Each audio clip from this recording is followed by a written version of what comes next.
ওরা উৎপাত করতে পারবে না। এবার শান্তিপূর্ণভাবেই ভোট হবে এবং নন্দীগ্রামের উদ্দেশ্যে রওনা দেওয়ার আগেই জানিয়ে দিলেন বিরোধী দলনেতা শুভেন্দু অধিকারী। ভাবটা একটাই, পরিবর্তন আনবে, ভারতীয় জনতা পার্টির কাছে দায়িত্ব দিন, আর ফাইনালি শান্তিপূর্ণ ভোটের প্রার্থনা করব। খুব একটা উৎপাত করতে পারেনি আর উৎপাত করতে পারবেও না।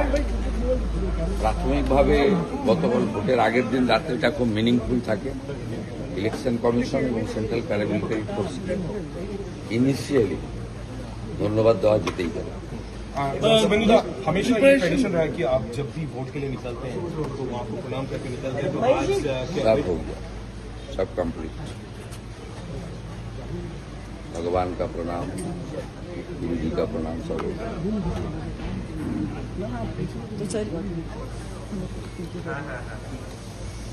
प्रथमबार गभीर राते सीईओ निजे मीटिंग करेছেন। अच्छा होगा, शांतिपूर्वक होगा। मुझे जाने दीजिए, 45 मिनट लगेगा, मेरा क्षेत्र में जाना पड़ेगा, वोट डालना पड़ेगा।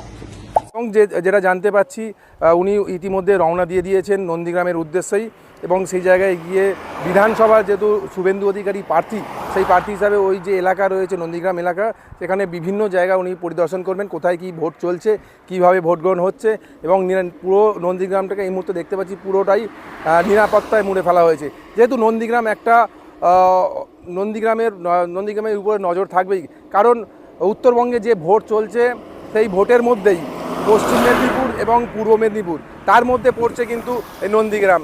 2021 সালে আমরা দেখেছি নন্দীগ্রামে এই যে শুভেন্দু অধিকারী তিনি বিজয়ী হয়েছেন, এবারেও কিন্তু দাঁড়িয়েছেন সেই শুভেন্দু অধিকারী নন্দীগ্রামে।